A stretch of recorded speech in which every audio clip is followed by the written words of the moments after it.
you're doing enough for your sensitive skin? Cetaphil Gentle Skin Cleanser defends against 5 signs of skin sensitivity and actively hydrates as it cleanses. Cetaphil, dermatologist recommended complete care for your sensitive skin. When you have nausea, heartburn, indigestion, upset stomach, diarrhea. Pepto-Bismol coats your stomach with fast and soothing relief. And try new drug-free Pepto Herbal Blends, made from 100% natural ginger and peppermint. Don't miss Buddy vs. Duff every Sunday on Food Network and Discovery Plus. All right, before we go, let's get to bacon, right, Buddy? Let's do it. You may regret this, honey. Squeeze and spin at the same time. Oh, she's making it happen. Show. Happening now. 2 men convicted on 2017 drug charges exonerated today by the DA's Conviction Integrity Unit. What led up to them being released from prison? And more video presented today in the capital murder trial of Otis McKane, including the moments that McKane was arrested. We're inside the courtroom next. A few pop-up showers this afternoon, but if you miss out on the action today, there's another opportunity. I'll see you in a few minutes. The News at 5 starts right now. At First and 5, more than a week after he took off to Washington, D.C. as part of an effort to stop voting legislation from passing during a special session in Texas, Democratic State Representative Philip Cortez is back at the state capitol. Today, Cortez says he's ready to negotiate with Republicans. His return bringing the number of House members to the Capitol to 91. They need 100 members there to establish a quorum, though. In a statement, Cortez says, quote, "I am proudly standing with my Democratic colleagues, and I left Texas to ensure House Bill 3 would not be approved as introduced." A small working group of Democrats decided to begin active discussions here in Austin on improving HB 3 and asked that I return to establish open communication lines, end quote. He says, quote, "I returned to Texas to try and engage in good faith dialogue about the aspects of the bill that I and others think are harmful. We need to fight this battle on parallel tracks in Texas and Washington, D.C. with one goal in mind, full and open access to voting for all Texans," end quote. Meanwhile, fellow San Antonio State Representative and fellow Democrat Ina Minjarez not happy about Cortez's move. More on this story, including an interview with Cortez, tonight on the Night Beat at 10. 3 people wrongly convicted of a crime they always said they had not committed will be exonerated. 2 of those men will be released from prison. The other, though, a woman, has since died. The district attorney says they were targets of an informant who was trying to meet a quota and planted information in their home. The Night Team's Patty Santos is live now with more on what we know about what led up to their conviction being dropped. Patty. Yeah, what we just learned is that all 3 of these took a plea deal because their attorneys told them to do so. But the entire time they maintained they were innocent and that they had nothing to do with the drugs that were found inside their house. Now, the Bexar County District Attorney's Office says the concerns about an informant planting evidence in a different case is what led them to revisit the case against Rexina Linan Juarez, John Gabriel Cape, and Louis Garcia. Now, in 2017, the Bexar County Sheriff's investigators served a search warrant for their home where they found drugs hidden in the bathroom. The DA says the informant had planted that evidence just hours before when he randomly knocked, begging to be allowed to use their restroom. The DA is now looking at other cases involving this informant. But one way or another, the confidential informant decided to target them, and it ended up setting them down this path, which we're happy that we're able to get them to at least someplace better than that, or we're able to help them out now. But I wish they had never been placed in this circumstance. And Linan Juarez died shortly before her case was overturned. The Court of Criminal Appeals will issue a mandate to overturn the conviction against Cape and Garcia in the next few days, when they will finally be set free. Now, we did reach out to the Bexar County Sheriff's Office, which handled the criminal investigation. We're still waiting to hear from them. The DA, again, also looking to see if this informant compromised other cases. We're live at the courthouse. Patty Santos, KSAT 12 News. Thank you, Patty. New at 5, police arresting 2 suspects who may be juveniles after they say one of them shot a woman on the city's south side. Officers tell us that the victim, a woman in her 40s, was driving north on Pleasanton Road with a male passenger. At some point, the woman stopped and picked up 2 others, a young boy and girl. Police say the 2 tried to give the driver money for the ride. They said it was fake. That's when the victim kicked the 2 out of the car. Once they got out, one of the 2 allegedly pulled a gun and shot the driver. She was later taken to the hospital. The 2 suspects apprehended nearby on Amber Street. Charges at this time are unclear. Right now, we are working to learn the name of a woman who was hit and killed by a driver last night. It happened in the 7200 block of Sulky Lane. That's near Evers and Hebner Road by Raymond Rimkus Park in Leon Valley. The police department says the woman was walking in the street when she was hit by a blue car. They say the driver of that car did stop to help. The woman, though, died at the scene. A woman and her son at the center of a standoff this morning, surrendering peacefully. They're being questioned about a shooting at the Costa Morada apartments in the 9300 block of Somerset Road. San Antonio police were called to the Southwest Side complex around 4 this morning after shots were fired. They arrived to find a man outside the complex who had been shot in the head. He was taken to the hospital in critical condition. 2 hours later, around 6 this morning, SWAT officers were called after investigators were led to a unit on the top floor of one of the apartment buildings. That building evacuated. Negotiators spent 7 hours trying to get the 13-year-old and his mother out. At this point, it's unclear whether they are connected to the shooting. 3 robberies happening at 3 convenience stores all this morning, and now police are trying to figure out whether they're all connected. The last one happened at 4:30 this morning at the 7-Eleven in the 9400 block of Bandera Road. That's near Braun. San Antonio police say a man walked into the store and pointed a gun at the clerk and demanded money. He took off running from the with the money from the cash register. An hour prior, they say a man pulled a gun at the clerk at a 7-Eleven in the 4900 block of Fredericksburg Road. He also got away with an unknown amount of cash. And at around 3:10 this morning, the same thing happened at a Circle K in the 3900 block of Fredericksburg Road in Balcones Heights. SAPD says after the last robbery, they did find a gun inside a car parked at a nearby church. They are trying to determine whether it has anything at all to do with any or all of these 3 robberies. We are continuing our coverage of the trial of Otis McKane. Today, on the 8th day of testimony, the jury is getting another look at the moment McKane was arrested. Eric Hernandez has been following the trial from the beginning. She joins us live from the Bexar County Courthouse. Erica, the jury shown aerial footage from McKane's arrest. Why is this so important? Yeah, so this video is all a part of a timeline of events that the prosecution is presenting to the jury. Now, according to an arresting officer today, that arrest of Otis McKane went on without any problems. In fact, they said McKane was even compliant the entire time. Now, Sergeant Stephen Miller from DPS was the one using the camera inside the plane. Sergeant Miller saw the vehicle McKane was in outside a gas station off I-10 and FM 1516. As the vehicle leaves this gas station, you see police surround it. SAPD SWAT officer Daniel Elborn, who was on the ground, described the moment McKane was arrested to the jury. I moved around to the driver's side door with other officers covering down for safety. This is a tactic we train on fairly often. I opened the driver's side door, scanned and assessed the suspect for any weapons on his person. Undid his seatbelt, assisted him to the ground, at which point he was handcuffed and taken into custody. Now, during cross-examination, the defense questioned the distraction device used behind the car McKane was in, and also whether the SWAT officers were wearing body cameras, which they said they weren't. Now, court just adjourned for today and is expected to resume tomorrow at 1 o'clock. Reporting live from the Cavina Reeves Justice Center, Erica Hernandez, KSAT 12 News. Thank you, Erica. We have an update now on that deadly condo collapse in Surfside, Florida. A judge has now ruled the victims and their families will get a minimum of $150 million in initial compensation.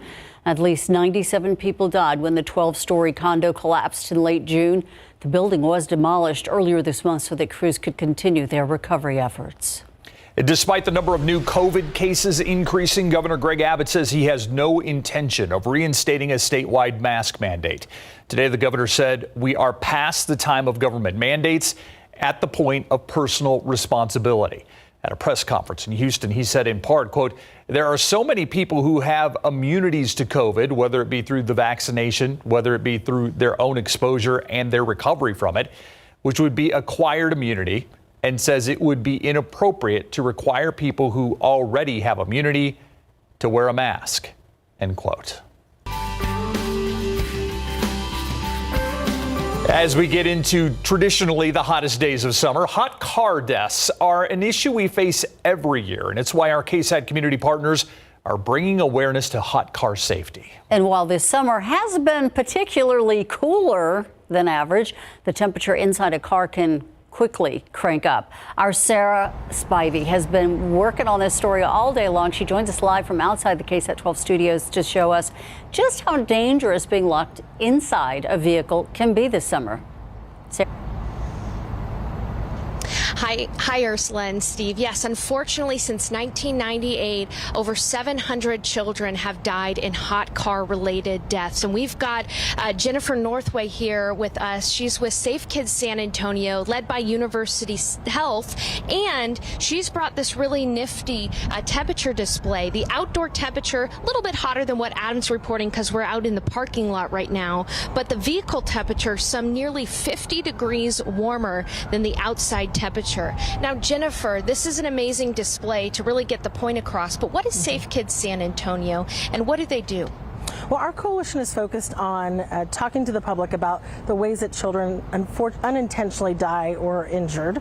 And this is one of the campaigns that we coordinate for our region in partnership with the STRAC, Department of Transportation, Department of Family and Protective Services, and the Department of State Health Services. And what are a couple of things that loving parents can do to help prevent this from happening? Because unfortunately, it happens to all kinds of parents. Absolutely. So you'll see our displays throughout our region, really reminding families just how hot it can get inside of a vehicle, so that we want them to remind themselves by either placing their phone, a shoe, their backpack, the baby's diaper bag, something to help them remind them that there's a child in the back seat, especially if they've got a small child under the age of 1. That can be a time where kids fall asleep in the vehicle and we may not hear them once we've parked someplace. That's great advice, Jennifer. And it's not a particularly overly hot day, but it's dangerous in the car. Coming up in 6, we've been working on experiments since 9:30 this morning.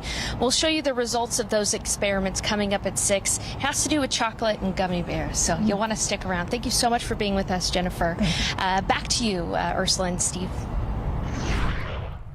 Thank you, Sarah. Yes, and we do have some cooling showers out there in a few locations. Not everybody's seeing them. We did have a few pop up earlier in and around San Antonio. Now the action's closer to Hallettsville and even DeWitt County and Cuero, and then west of town. When we have more time coming up, we'll take a closer look at those showers and thunderstorms. Temperature-wise, you can tell where it's rained. Leon Springs, 75 degrees. Meanwhile, 82 in Lakey, 88 in Schertz, 83 Lavernia, Bulverde. Some cooler air right now at 76. Some rain, some outflow boundaries affecting temperatures. As we go through the evening, some pop-up showers here and there, otherwise partly cloudy and a minimal breeze. And most of the rain is going to be coming to an end a few hours after sunset. We'll be back to talk about when we dry out and have a more typical and usual summertime pattern coming up. Thank you, Adam. And raindrops may not be the only thing that drivers are having to dodge this evening. Yeah, Samuel King joins us now. Samuel, some construction going on right now throughout the city. Yeah, Steve and Ursula, this specifically out on the west side. This is a look at US 90 at Couples. Let's head over here to the traffic wall. This is the TransGuide view here, but what we're talking about is a little farther west. This is the 90 eastbound exit to State Highway 111 out on the east side, actually 211 there on the east side there. Also, some delays here on the northwest side. There will be some construction overnight on 1604 once again this week, weeknights, as they do that big project.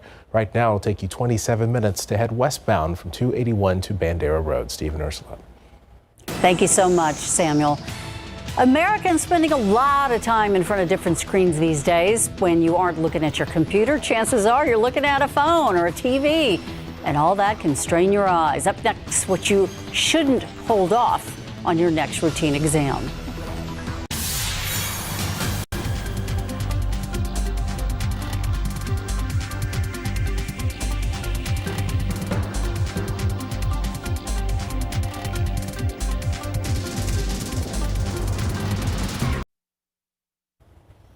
With some breaking news from the far west side, Sky 12 flying over a house fire, or the remnants of a house fire in the 9400 block of Bear Creek Drive. This is near Hunt Lane and Highway 151. We are working to get some more information for you. You can see that quite a bit of damage. You can see all the way inside the house from the rooftop that is no longer there. Yeah, it looks as if the fire is out. We don't even see any smoke right now. But again, 9400 block of Bear Creek Drive near Hunt Lane and Highway 151. We were going to have a story in just around this time regarding all the screen time that you've been participating in and the trouble it will cause your eyes. And we will have that story tomorrow on the News at 5. Meanwhile, outside, there's some cloud cover and there are some showers in our viewing area. In our viewing area. That doesn't mean it's going to be at your house in San Antonio or even surrounding communities, though we did have a few showers hours ago, especially around the noon hour. If you watched Justin at noon, you saw him reporting on some of those downpours in San Antonio. Now they're elsewhere, but we could still see a few more pop-up showers here through the evening. Then we get into a drier weather pattern starting Friday. So pop-up showers today, some scattered activity again tomorrow. I think a slightly better chance of some better coverage of the rain tomorrow, and the Saharan dust is going to return very soon. You'll notice it in the sky. Hey, take a look at this. Let's go to Hallettsville. This was submitted from Marty Bluta of Hallettsville, and this is what they're experiencing right now. We've got some sunshine overhead, but you go east of town, you go some locations west of town, and there you have it, some heavy rain and a good soaker there actually for the lawn and garden, not bad. So taking a look at the radar right now, and you look at the activity out there, and you see a lot of it is east of town, some of it's even west of San Antonio, but overall, not a whole lot of action in and around San Antonio at this time. Let's go east of town. Take a look at Lavaca County, DeWitt County. Outside of Cuero right now, it's just east of town, a little bit of lightning and thunder in Hallettsville, as I showed you, and outside of Hallettsville in parts of Lavaca County. Heavy rain. I mean, we're talking impressive rainfall rates that could quickly give you a good ½ inch to an inch. And you look at the rainfall over the past 12 hours, a few little pockets of Lavaca County seeing just over an inch of rain. But keep in mind, other portions of the same county, nothing, and even just a trace. Eastern DeWitt County seeing about 2 inches. Outside of Canyon Lake, we've got some downpours popping up, but really not a whole lot else out there to speak of right now. San Antonio, we had a few of those downpours. It looks like we're just having some clouds overhead right now, but no real rain. You go just southwest of town, that's where we have some action, especially just south of Highway 90 and along I-35. Divine toward Pearsall, some heavy rainfall here, stretching into Frio County, southern Medina County. This thunderstorm just collapsed near Brackettville. That sent out this puff of cool wind, kind of like a mini cold front, and that outflow boundary could kick up a few more showers as it tracks to the southwest. So you see some widely separated activity out there, a little bit of lightning and thunder associated with it, but we're not looking at anything severe. So here's the big picture, that upper level low we've been talking about, the big swirl, counterclockwise swirl in the atmosphere. Yesterday it was over Louisiana. Now it's almost overhead, so we've got slightly better coverage of that rain today. Tomorrow, we think it's going to be even better positioned to create more numerous showers and thunderstorms. So fairly widely separated today and isolated. I think tomorrow we'll see a little extra activity added to the radar screen. And then we get into Friday, and that's when the dry, sunny weather pattern and an upper level high starts to settle back in. So you're going to notice that Friday through the weekend. All right, really quickly here, we got to get to the Saharan dust. It's going to be back on Friday. Right now, it's out over the Caribbean. This is going to creep in. We'll have hints of it Friday morning at sunrise, but you'll especially notice it as we get into Friday evening and Friday night. 89, that was our high temperature today. Right now, temperatures are all over the place. You see some 70s because of the rain-cooled air. And, of course, you see some 80s to near 90 as a result of sunshine. Near 90 tomorrow, 40% chance, then sunny, and mid-90s through the weekend and next week. Thank you, Adam. I'm sure Greg Simmons isn't going to be too jealous of our temperatures, though. No, not at all. It's one of his favorite trips of the year. Greg in Cali for the Cowboys. Jerry Jones getting emotional today, Greg. Yeah, and more than once, there's kind of a surprise here, and we'll tell you why when we come back, why he got emotional, what subjects he crossed, where it kind of caught us a little bit by surprise. We'll let you know about that. Plus, are Texas and OU headed to the SEC? Bombshell coming up. Camping with KSAT, powered by Davis Law Firm. Good afternoon, everybody, and welcome live to the Dallas Cowboys training camp here in Oxnard, California. And what a first day. Cowboys owner Jerry Jones getting very emotional today in the State of the Cowboys address. Now, Jerry arriving for his 32nd training camp since purchasing the team back in 1989, accompanied by his son Steven, second-year head coach Mike McCarthy. Maybe it's his age. He's now 78 years old. Maybe it's just the fact he hasn't been back to the Super Bowl in 25 years. They got him near tears after he said in the past he would make a deal with the devil to get him back. I feel as driven as I was when we first bought the team. And I was scared to death then. I'm scared to death now. I worry about what's happening out here around the economy, the COVID, and I worry about our place in it in the NFL and where the place is in sports. I worry about that. But the thing that means the most to me and I care about, and I could probably be anywhere in the world I want to be right now. I want to be here with our team.